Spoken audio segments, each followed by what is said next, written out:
So let's talk about cheap Russian glass.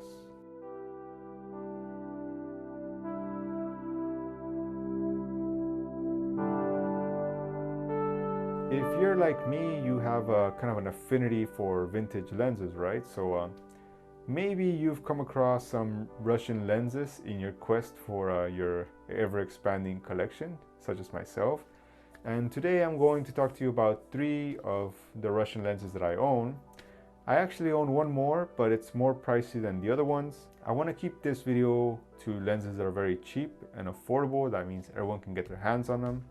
Now, before I get to talking about these lenses, I want to give you a long story, the short version.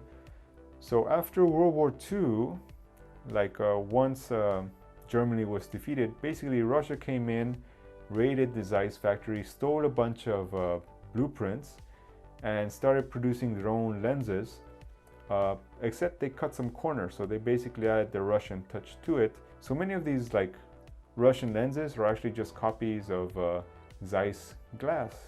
First one I want to talk to you about is the Mir 1B. This one is the black version. This is 37 millimeters. Now, the nice thing about this is that it's actually a pretty well-bit lens. I mean, the quality is great.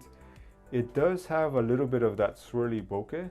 Not as much as the Helios, I think, but if you are on a budget, I recommend getting this lens. It's like I said, it's 37 millimeters.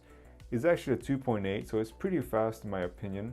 The reason I got this was because I was missing a 35 in my collection, so I really need a 35. I got the Mir 1B black. Now, the thing about these old Russian lenses is that there's lots of variation between them. Even if you get the same lens, it might be a little different from one of the same ones.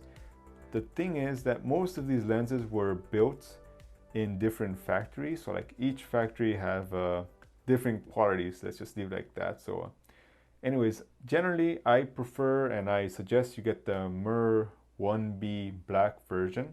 I really like that one. And it's like the one I have. So yeah, check it out. You could find it for about 40 bucks on eBay. They ship it from the Russian Federation, but I suggest getting it from the Ukraine or Europe actually. If you can get one from England, I think, and this is just a feeling, but I feel like Britain has a much more quality standard than Russia. So if you can get shipped one from Britain, chances are it might be better than the other ones. The next lens I want to recommend is actually this small pancake lens. This is the INDUSTAR. It's a 50 millimeter and it's got a 3.5 aperture. Now you might be wondering, why would I want a 3.5 lens? Well, just look at this thing. It's pretty cute, to be honest. It's really fun to shoot with this. And the best thing about it is that you can buy it for around $8 on eBay. So it's a very, very cheap lens. I got mine for $8. I think the most expensive one I saw was $15. And I really like it produces kind of a star bokeh, this lens. But anyways, it renders really well. And if you're just getting started with vintage lenses, particularly Russian lenses, check out the INDUSTAR 50mm 3.5. It's really cool. So yeah, there's that. The last lens I want to talk to about is probably the most famous Russian lens. That's the Helios 44-2.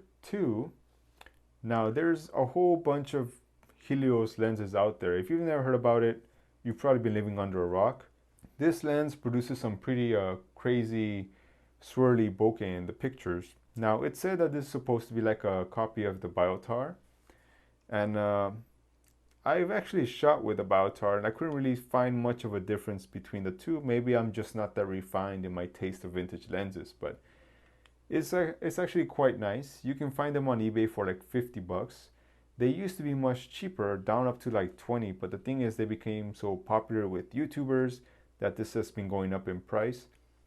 It's actually really good for cinematographers. I think the guy from YC Imaging made a video about this recently, but every now and then a YouTuber will make a video about this lens in particular, and it's actually pretty sharp considering all things. It's actually an f2, But the reason people get this is mostly for the swirly bokeh. Anyways, this is the Helios 44-2. There's a whole bunch of different Helioses. Like there's much older ones, there's even much newer ones, but I recommend getting the 44-2. It's the most solid one. Now, there is missing lenses in my collection. Actually, I have one more. It's called the Helios 42. The 58mm is the 44-2. The more expensive one is the 42, which is 85mm. The difference besides being 85mm is that it's more expensive. It's around $300, but you get really crazy swirly bokeh. I actually made a video with it already. The issue with that lens is that it's very soft. It's so hard to focus it, and even when you do focus, it's still going to be soft. Like it's only sharp in the middle, and it's not that sharp in the middle. But the reason people get it is mostly for artistic purposes, and that's the swirliness. One lens that I really want to get my hands on is the Jupiter 9. It's actually a really well-bit portrait lens. Now, there's too much sample variation for that lens. Like there's reportedly some bad copies and some good copies, but even the bad copies are not that bad. They're still really good. But supposedly the best lenses were made between 79 and like 81. So I'm trying to get my hands on a Jupiter 9 that was made between those 3 years. But anyways, if you're just getting into Russian lenses, I recommend you checking them out. They're pretty cheap. You can adapt them to your camera using like basically an adapter. Like you just have to search online, and yeah, find them on eBay or find them at a vintage store. And if you're in Europe, chances are you can find them in a shop. In the US, you're probably not gonna find them, but you can order them online. So there's that. Anyways, you have any questions, drop them down below, leave me a like, and I'll see you around.